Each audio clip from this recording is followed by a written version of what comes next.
কোনো কিছু ভাঙতে কিন্তু বেশি একটা সময় লাগে না, কিন্তু সেই জিনিসটা গড়তে গেলে কিন্তু অনেক সময় লাগে। নমস্কার বন্ধুরা, আমি দিয়া আমার একটি নতুন ব্লগ ভিডিওতে তোমাদের সবাইকে জানাই অনেক অনেক স্বাগত। আশা করি সবাই ভালো আছো, সুস্থ আছো। আমি অনেক অনেক ভালো আছি। তো আজকে দেখতেই পারছো, আজকে আমি আমার ঘরটা একদম সুন্দর করে একদম কি বলবো, নিজের মনের মতন করে গুছিয়ে নেব। তো সেটাই তোমাদের সাথে শেয়ার করছি। আশা করি ভিডিওটা ভালো লাগবে। যদি ভালো লেগে থাকে তাহলে লাইক, শেয়ার, কমেন্ট এবং সাবস্ক্রাইব করে আমার পাশে থেকো। তো প্রথমেই তোমাদের দেখিয়ে দিই আমার অপরিষ্কার অপরিচ্ছন্ন ঘরটা। সকাল এখন বাজে 8:30। 8টার দিকে হাজব্যান্ড কাজ চলে গিয়েছে। তারপরে আমার ঘরে ঠিক এই অবস্থা হয়ে রয়েছে। তো সকালে একটা জামা কাপড় খুঁজছিল, সেটা খুঁজতে খুঁজতেই ঘরের এই হাল। তো ঘরের যখন আমি এই হাল দেখলাম, তখন আমার মনে হলো আজকে ঘরটাকে একদম সুন্দর পরীর মতন করে সাজিয়ে নেব। পরিবারটা ভুল হবে না, হয়তো নিজের মনের মতন করে একটু সুন্দর করে গুছিয়ে নেব। তো আমার কাছে কিন্তু গোছানো বলতে কোনো বাজেট নেই, কোনো কিছু কিনে আমি গোছাচ্ছি না। আমার কাছে যেই জিনিসগুলোই রয়েছে সেগুলো একটু এলোমেলো করে একটু অন্যরকম নতুন করে গোছানোর চেষ্টা করব। তো সকাল সকাল যেহেতু অনেকগুলো জামা কাপড় এলোমেলো হয়ে গিয়েছিল, সেগুলো আগে প্রথমে গুছিয়ে নেব। এই জামা কাপড়গুলো নিচে পড়বে, আর যেহেতু ডাস্টিংয়ের কাজ করছি তো প্রচুর ধুলো হবে ঘরে। এই কারণে যেগুলো ধুতে হবে সেগুলো আলাদা রাখলাম। আর অনেকগুলো দেখো, যেগুলো আমি জামা কাপড় হাতে নিচ্ছি বেশিরভাগ জামা কাপড় পুরনো রয়েছে।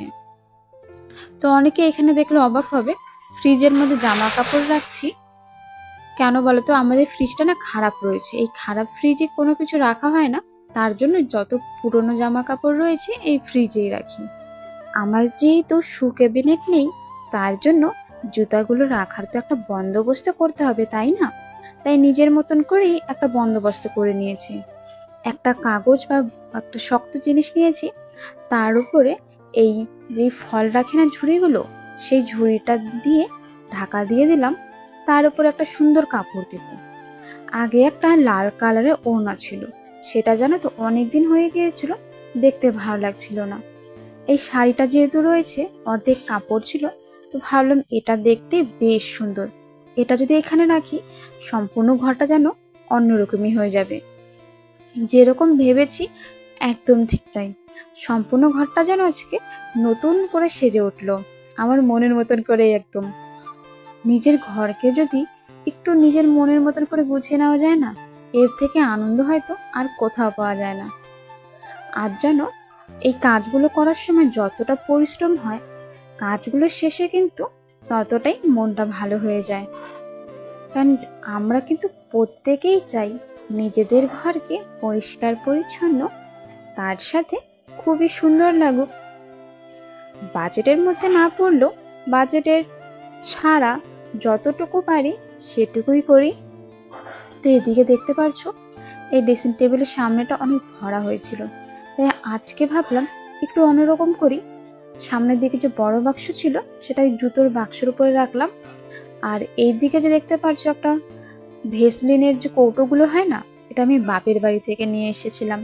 সেটার মধ্যে ওই টিপ আর ছোট ছোট যে জিনিসগুলো হয় সেগুলো রাখলাম। চিরুনি, ভেসলিন, শীতের দিন যে জিনিসগুলো দরকার হয় আর কি। এরপর ঘরটাকে ঝাড়ু দিয়ে নিলেই ধরো মোটামুটি ঘরটা আমার গোছানো হয়ে যাবে। কিন্তু ডাস্টিংয়ের কাজগুলো আমি একটু পরে করলাম। আমি ভেবেছিলাম কি সম্পূর্ণ ঘরটা ঝাড়ু দিয়ে তারপর ডাস্টিংয়ের কাজ করব। কিন্তু ওই যে এগুলো করতে করতেই ওই দুপুর 1টা বেজে গিয়েছিল। 2টার দিকে তো হাজব্যান্ড খেতে চলে আসবে, তার আগেই সব কাজগুলো কমপ্লিট করতে হবে। কারণ ঘর যদি পরিষ্কার না থাকে কোথায় এসে রেস্ট করবে? তো ভাবলাম ঘরটা যেহেতু মনের মতন করে গোছাচ্ছি, তাহলে আমার পছন্দের পুতুলটা ওকে একটু বিছানায় বসিয়ে দিই। কাজের ফাঁকে থাকে এদের দেখতেও জন্য তো আমার বেশ মজা লাগে। এই দুজনে বসে রোদ তাপাচ্ছে। এক হলো মিনি, আর মিনির বন্ধু হলো চিনি। ওই দুজনে ওখানে বসে রয়েছে। তো সকল কাজ তো আমার হয়ে গেল দেখতে পারলে। এখন শুধুমাত্র ঘরটা গুছিয়ে নেব। আমার ঘরে কিন্তু বেশি তেমন কোনো জিনিসই নেই, খুবই অল্প সংখ্যক জিনিস রয়েছে, যেগুলো তোমাদের সাথে শেয়ার করলাম। চলো তাহলে তোমরা এখন পুরো ঘরটা একবার দেখে নাও। you.